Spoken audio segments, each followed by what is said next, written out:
Abay, super balita sa umaga nationwide. Standby! Dito sa GMA, naniniwala kami na ang nagbabalita dapat walang kinikilingan, walang mga interes na pinoprotektahan, walang pinapangalagaan, kundi kapakanan ng sambayanan at katotohanan. Balitang walang bahid, walang labis, walang kulay. Serbisyong totoo lang. Oras, 3 minuto makalipas sa alas 7. Handog sa inyo ng Super Radyo DZBB at lahat ng Super Radyo sa Luzon, Visayas at Mindanao. Live ngayong umaga. Ito ang Super Balita sa Umaga Nationwide. Nag-uulat live mula sa Super Radyo DZBB. Narito sina Mike Enriquez at Joel Reyes-Zabel. Biyernes po kayo, ika-17 sa buwan ng Nobyembre, taong 2023. Sa ating mga headlines, presyo ng galunggong sumipa na po sa mahigit 300 piso kada kilo. Ayon sa Department of Agriculture. Presyo ng dilatang sardinas nagbabadyang tumaas ayon sa Canned Sardines Association of the Philippines. Mga lalahok sa ikinasang tigil pasada ng grupong piston sa susunod na linggo, posibleng bawiin o suspindihin ang prangkisa. Ayon sa Land Transportation Franchising and Regulatory Board. Dalawang driver na dumaan sa EDSA bus lane at ginamit ang pangalan ni Senator Bong Revilla, tinikita ng humarap sa tanggapan ng MMDA. Panukalang pondo ng Department of Social Welfare and Development para sa susunod na taon. Tinapyasan ng Senado, ngunit mas malaki pa rin kumpara ngayong taon. Department of Foreign Affairs ipinatatanggal sa China ang lahat ng iligal nilang istruktura sa West Philippine Sea. Pangulong Bongbong Marcos makakapulong ngayong araw si Chinese President Xi Jinping. Pagsalakay ng Israel Defense Forces sa mga ospital sa Gaza hindi katanggap-tanggap ayon sa World Health Organization. Away pamilya, isa sa mga sinisilip na anggulo sa pamaril at pagpatay sa magkalibin na sakay ng bus sa Nueva Ecija. Super Balita sa Umaga Nationwide. Bantay Panahon. Apektado ng shear line o salubungan ng mainit at malamig na hangin ang silangang bahagi ng Visayas. Dulot po nito ang Kabikulan, Northern Samar, Eastern Samar, Caraga, Davao de Oro, Davao Oriental, Palawan, Basilan, Sulu at Tawi-Tawi ay makakaranas sa maulap na kalangitan na may kalat-kalat na makapagulan, pagkulog at pagkidlat. Ang Batanes, Cagayan area kasama po ang Babuyan Islands ay magkakaroon po ng maulap na kalangitan na may mahinang pagulan dulot po na kamihan. Habang ang Metro Manila at lalabing bahagi ng Luzon ay makararanas po ng bagyang maulap hanggang sa maulap na papuwirin na may pulupulong mahinang pagulan dulot naman ng amihan. Bantay Panahon. Ito ang Super Balita sa Umaga Nationwide. Tila hindi na po abot kaya ang presyo po ng galunggong. Kapresyo na po ng baka. Maabot na kasi sa mahigit 300 piso ang presyo ng kada kilo ng galunggong ayon sa Department of Agriculture. Dulot po nito isang karinderya sa lungsod po ng Quezon ang nagtaas na ng presyo ng isang serving ng galunggong at umabot na ito sa 60 piso. Lugi na kami. Kaya in-adjust namin yung price. Pare sa presyo pa lang, Oo. pati buntot titirahin mo eh. Di ba galunggo ba ito o matambaka? Baka na rin yun, matambaka eh. Hindi, lasang isda yun. Isda yun eh. Ano ka ba? Hindi ba kayo? Matambaka eh. Di ba baka yun? Matambaka. Tinig po ng may-ari ng karinderya na si Geraldine Cruz. Bago Sa ilang pamilya, umabot na po sa 320 pesos ang kada kilo ng lokal na galunggong. Na lubhang mas mahal kumpara sa 280 pesos na presyo bago ipatupad ang closed fishing season sa Palawan. Para kasi sa budget, inihiwa ko na lang yun. Para magkasya. Yung last na bili ko, hindi po siya nasa 230. Parang 1 week ago lang nung bumili ako eh. Parang may manipulador na naman ah. Kayo bumili ng galunggong. Manipulate nyo na naman ang presyo ha. Napakamahal ng galunggong pala. Sobra. Tinig po ng mga mamimili na sina Annalyn Minalabat at Gail Noblesa. Matambaka na lang bilhin nyo. May isda na kayo, may baka pa kayo. Nagbabadyang tumaas ang presyo ng dilatang Isda sardinas. yun, anong Bunsod dito ng ipinatupad na closed fishing season para sa panguhuli ng tamban sa Zamboanga Peninsula at panguhuli ng iba pang isdang pangdilata sa Visayan Sea.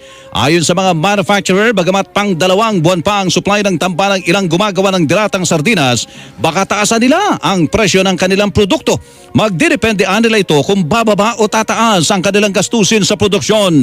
Samantala, sinabi naman ng Bureau of Fisheries and Aquatic Resources of BFAR na mag-aangkat ang Pilipinas ng nasa 35,000 metriko tonelada ng isda habang ipinatutupad ang closed fishing season. Ito yung volume na nakikita natin na kailanganin habang nagpapatupad po tayo ng close fishing season. Ang tinig ni Nazario Breguera, tagapagsalita ng Bureau of Fisheries and Aquatic Resources. Samantala, pangingisda ng galunggong sa ilang bahagi ng Palawan, pinapayagan pa rin kahit may umairal na closed fishing season.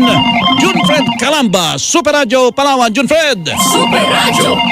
Melo, maaari pa rin manghuli ng galunggong sa ilang bahagi ng Palawan bagamat ipinatutupad na ng Bureau of Fisheries and Aquatic Resources ang close fishing season sa karagatan ng lalawigan. Ipinaliwanag ni BFAR Memaropa Assistant Regional Director Roberto Abrera sa panayam ng Super Radio na pinapayagan ang pangingisda ng galunggong sa ilang bahagi ng karagatan ng lalawigan maliban sa northeastern Palawan na sakop ang Calamianes Group of Islands, Puyo, Dumaran, Araceli at Rojas kung saan pinagbabawalan ang mga commercial fishing company. Nagsimula ang close fishing season dito sa Palawan noong November 1 at magtatapos sa January 31, 2024. Sa panahon umano ng pangingitlog at pagpaparami ng galunggong sa northeastern Palawan, base ito sa kanilang pag-aaral ng BFAR. Ayon kay Abrera, 70 to 90% ng galunggong sa buong bansa ay nanggagaling sa karagatan ng Palawan kaya't mahalagang mabigyan ng pagkakataon ng mga ito na makapagparami. Tiniyak naman ni Abrera na mabibili pa rin ang galunggong sa mga pamilihan, ngunit asahan umano ang pagtaas ng presyo nito dahil sa pagbawas ng supply. Ako si June Fred Canaba ng Super Radio Palawan, nag-uulat sa Super Radio DCWB, dapat totoo. Mga programang pang-agrikultura na inilatag ni Pangulong Bongbong Marcos, ramdam na muna ng bansa ayon kay Agriculture Secretary Francisco Chu Laurel Jr. Alagato Salan G. Ipinagmalaki ni DA Secretary Francisco Chu Laurel Jr. na nararamdaman na ng bansa mga inilatag na programa ng Pangulong Bongbong Marcos sa sektor ng agrikultura. Ayon kay Secretary Chu Laurel, kabilang sa ramdam sa ngayon ay ang pagpataw ng direktang pabor sa mga Pilipinong magsasaka at kontra-importasyon. Sinabi pa ng kalihim na naging maganda ang produksyon sa ngayon ng palay ngayong 2023 at nananatiling abot kaya ang presyo ng bigas. Maliban dito, namamahagi ng libreng binhi, pataba, tulong pinansyal at technical support sa mga magsasaka. Mismong Pangulong Marcos din mano nagtaas ng farm gate price ng palay para makinabang ang mga magsasaka. Tiniyak naman ni Secretary Chu Laurel na ipagpapatuloy nila ang mga programang nasimulan ng Pangulong Marcos sa Department of Agriculture. Ako si Alan Gatos ng GMA Super Radio DCWB. Dapat totoo. Nilitan na lamang ng ilang panaderya ang kanilang tinapay kesa magtaas ng presyo. Shrinkflation. Yan yung sinasabi natin kahapon. Umimpis. Lalo, pinakita mo, ang liit na eh. Liit eh. Oo, lalo pang pinaliit. Ay, mas lumiit na po ngayon. Naging tinga na lang ni Andoy. Kumbaga, mas malaki na yung palaman kesa doon sa Totoo tinapay. yun. Kahuli na lang ay. Sa gitna na rin iyan ang pagtaas po ng halaga ng mga sangkap sa paggawa ng tinapay. Ayon po sa mga panadero, nakakamba sila na mawala ng customer sakaling itaas po nilang presyo ng kanilang tinapay. Matatanda ang nauna ng sumulat sa Department of Trade and Industry ang Philippine Baking Industry Group o PhilBaking at kanilang hiniling na payagan silang magpatupad ng maliit na price adjustment sa Pinoy Tasty at Pinoy Pandesal. Ilang mamimili magkakaiba ang saloobin sa hirit na dagdag presyo sa Pinoy Pandesal at Pinoy Tasty. Alamin natin ang balitang yan mula naman kay Manny Vargas. Mango! Iba-iba nga ang reaksyon ng mga mamimiling Pilipino sa hirit ng isang grupo ng panadero na dagdag sa presyo ng Pinoy Pandesal at Pinoy Tasty. Ilan sa mga bumibili ng pandesal sa bahagi ng Quiapo, Maynila ngayong umaga ang pabor sa katiting na taas presyo bunga ng pagmahal ng sangkap sa paggawa ng tinapay kasama na ang LPG. Ang iba naman ay mas gustong bawasan na lamang ang sukat o timbang ng tinapay para hindi maapektuhan ang budget nila. Ang iba namang nakausap ng Super Radio DCWB, ayaw bawasan pang lalo ang timbang dahil sa bitin na sa kasalukuyang laki ng pandesal at tinapay. At kung tataasan naman ang presyo, ay dapat ding dagdagan ang bigat nito. Narito ang ilan sa mga nakausap ng Super Radio DCWB ngayong umaga. Pag dinagdagan presyo, dagdagan din ang laki. Para sakto sa timbang, sakto rin sa presyo. Pero pag bawasan, ang lit-lit na nun. Di ba? Sa akin, dapat hindi magbabago. Dapat yung kaya lang ng tao. O yun lang masasabi ko kasi ang hirap naman kung babawasan yung... hindi na masarap. Dagdagan na lang ng presyo kasi okay na to eh. Talagang pag yung kinain mo sa umaga, ayos na, kahit dalawa lang. Ano na lang, buwasan na lang kasi medyo mabigat siyempre sa ordinaryong mamimili kasi. Ganun diba? So possibility siguro, mabawasan na. Yan ang tinig ng ilan sa mga namimili at kumakain ng pandesal ngayong umaga na inabutan ng Super Radio DCWB sa bahagi ng Quiapo, Maynila. Ako si Manny Vargas ng GMA Super Radio DCWB. Apat, totoo. Super Radio! Ang oras po natin ay 13 minuto na po makalipas ang ikapito ng umaga. 3 Regional Wage Board na lang ang hindi nakakapag-aproba ng petisyon para sa dagdag na minimum na sahod ng mga manggagawa sa pribadong sektor. Ayon sa Department of Labor and Employment, kabilang sa mga may nakabinbing pang petisyon ay ang mga Regional Wage Board sa Caraga, Northern Mindanao at Davao. Nauna nang nakapag-aproba ng aumento sa sahod ang Wage Board ng National Capital Region at 13 iba pang reyon. Super Radio! Nagbabala ang Land Transportation Franchising and Regulatory Board LTFRB sa mga lalahok sa 3 araw na tigil pasada ng grupong Piston mula Lunes hanggang Miyerkules. Ito na naman yung mga nagbababala, mga boy babala, double B. Ayon po kay LTFRB Chairman Teofilo Guadis III, posibleng buwiin o suspindihin, tagal, ang prangkisa ng mga lalahok sa transport strike. Huwag na po sana nilang ituloy ang kanilang balak na mag-strike. Dinig po ni LTFRB Chairman Teofilo Guadis III. Ang hinahon ha? Ang hinahon ni Chairman. Mababa ang boses. Dulot po ng Babala nakaambang, babala ba yun? Pero mahinahon. Sana totohanin naman pare kasi ilang beses na sila nagbababala dati, di ba? Nandiyan pa rin, nakakapamasada pa eh. Dulot po ng nakaambang tigil pasada, nakikipag-ugnayan na rin po ang LTFRB sa mga lokal na pamahalaan at iba't ibang ahensya ng gobyerno para magbigay ng libreng sakay sa mga maapektuhang pasahero. Maglalabas din sila ng special permit para makabiyahe na sa iba't ibang ruta ang mga jeepney driver dahil hindi lalok sa tigil pasada. Sa gitna po ng banta ng LTFRB na nindigan ng piston na tuloy na ang kanilang tigil pasada bilang pagkontra naman sa PUV Modernization Program. Kung sinasabi nilang pagsuspindi ng ating mga prangkisa ay matagal na po nilang pinag-initan yung ating mga prangkisa. Pero doon sa inilabas po nilang bagong MC, ay wala na po doon Euro 4, kundi nakalagay po doon na electric at saka solar power na. Talagang hindi kakayanin kasi nagkakahalaga po ng 2.6 hanggang 2.8 milyon ang halaga ng isang minibus.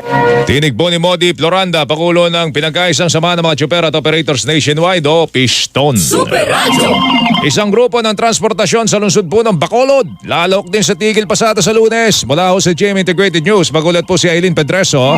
GMA Regional TV 1 Western Visayas. Aileen, pasok! Super Radio! Joel Melo, bilang panawagan sa pagtutol daw sa PUV Modernization Program ng gobyerno, makikiisa ang Bacolod Alliance for Commuters, Operators and Drivers Incorporated sa isasagawang transport strike ng Piston sa Lunes, November 20. Tinatayang nasa 100,000 na jeepney drivers sa buong bansa ang lalahok sa nationwide transport strike na pangungunahan ng grupong Piston sa darating na Lunes hanggang Miyerkules. Nais umano ng grupo na iprotesta ang December 31, 2023 na deadline ng gobyerno para sa franchise consolidation ng Public Utility Vehicle Modernization Program. At sa Bacolod City, sinabi ng grupong Bacolod Alliance for Commuters, Operators and Drivers Incorporated o BACOD Incorporated na makikiisa sila sa affiliate ng kanilang grupo na Manibela at Piston sa isasagawang transport strike. May mahigit sa 1,000 miyembro ang grupo sa lungsod. Nananawagan din sila sa iba pang mga super na sumama sa tigil pasada. Pero ayon sa Western Visayas Transport Cooperative ay walang super o operator sa kanilang kooperatiba ang sasali sa tigil pasada. Kaya wala raw dapat ikabahala ang mga commuter dahil karamihan daw sa kanilang mga miyembro ay consolidated na. Joel Melo, sinabi ng LTFRB na ang mga public utility vehicles na hindi sasali sa PUV Modernization Program ng gobyerno ay hindi naman agad mawawala ng prangkisa kasunod ng December 31 na deadline. Ayon kay LTFRB Chairman Teofilo Guades III, ang mga tsuper at operators na hindi kabilang sa PUV Modernization Program ay bibigyan ng provisional authority na magbiyahe sa kanilang ruta hanggang sa maging sapat na ang consolidated na mga sasakyan. Ako si Aileen Pedreso ng GMA Regional TV, One Western Visayas sa GMA Integrated News. Nag-uulat sa Super Radio DZWD, dapat totoo. Salamat Aileen Pedreso, GMA Regional TV 1 Western Visayas. Super Radio. Ang oras po natin ay 17 minuto na po makalipas ang ikapito ng umaga. Ipinagpaliban muna ng Land Transportation Franchising and Regulatory Board ang pagdinig sa petisyon na 5 pisong dagdag pasahe sa mga jeep. Ayon kay LTFRB Chairman Teofilo Guades III, binabantayan kasi nila ang paggalaw ng presyo ng mga produktong petrolyo na sa ngayon ay patuloy ang pagbaba. Anya, hinihintay nila na mag-stabilize o maging matatag ang presyo ng langis hanggang sa Disyembre bago sila muling magpatawag ng pagdinig kaugnay ng fair hike petition. Sa ngayon ay nasa 13 piso ang minimum na pasahe sa mga traditional na jeep habang 15 piso naman sa mga modern jeep. Super Radio. Umarap na sa Metropolitan Manila Development Authority MMDA ang 2 driver na dumaan sa EDSA bus lane na nagsabing kasama umano nila si Senador Bong Revilla. Umamin silang hindi nila sakay ang senador nang mag-convoy sa EDSA bus lane at hindi rin umano sa senador ang mga sasakyan na yan. Name drop lang. Oo, ginamit lang ang pangalan. Opo. Mismong ang employer po ng mga driver ang tumawag at nakipag-usap po sa MMDA. Tinikitan, pinagmulta ng 5,000 piso ang bawat isa. Ayon po sa MMDA, nakadepende kay Revilla kung sasampahan niya ng reklamo ang 2 driver.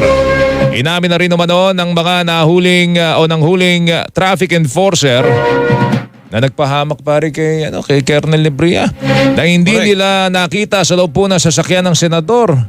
Ang sabi yata kay Colonel, nakita yung senador sa loob Samantala, ipinaliwanag naman ni MMDA Chairman Romando Artes kung bakit sinuspindi niya si MMDA Task Force Special Operations Chief Bong Nebria. Ayon kay Artes, 3 ang posibleng paglabag ditong si Nebria. Kabilang dito ang pagsasapubliko ng nasita, hindi pag-verify ng pangalan at pagsasabing pwede ang VIP na dumaan sa EDSA bus lane. Very passionate at dedicated si Colonel Bong Nebria. Maaari pong sa kanyang pagiging passionate na yan ay medyo lumagpas po siya sa kanyang tungkulin. Kasabay nito, sinabi ni Artes na wala siyang nakikitang problema sa pag-amin ng kanilang pagkakamali. Yung pag-amin ng aming pagkakamali at pagtatama noong pagkakamali, I don't think it's a way of pagpapahiya. Dinig po ni MMDA Chairman Romando Artes. Kayo'y nakikinig sa Super Balita sa Umaga Nationwide.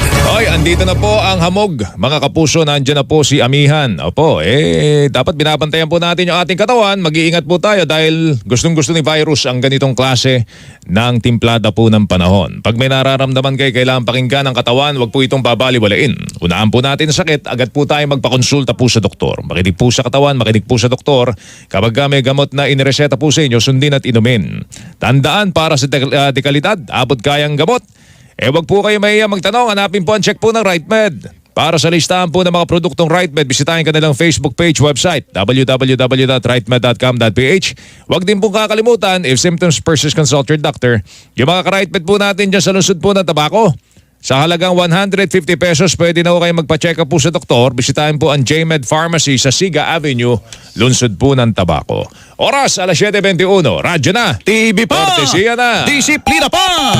DZWB Super Radio Number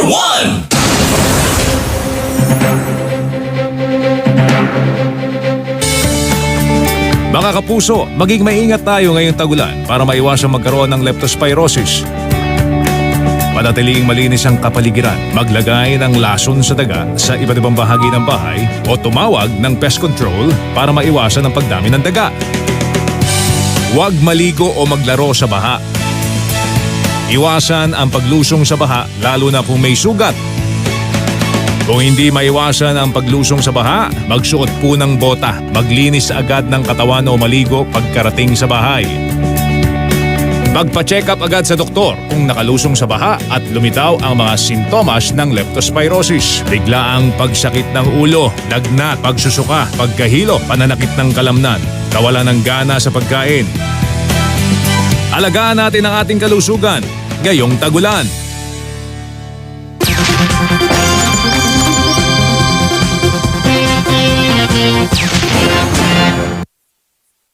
Nido Jr. For toddlers 1 year old, 2 years old, and up to 3 years old. With probiotics and DHA. Nido Jr. The use of milk supplements must only be upon the advice of a health professional. The unnecessary and improper use of this product may be dangerous to your child's health. First day taping! Pero may last day ng buhok. Sunsilk with Active Infusion. A blend of oils, vitamins, and proteins para all-day smoothing hair na may bangong nakakagigil. Walang makakapigil. Action! Sunsilk with Active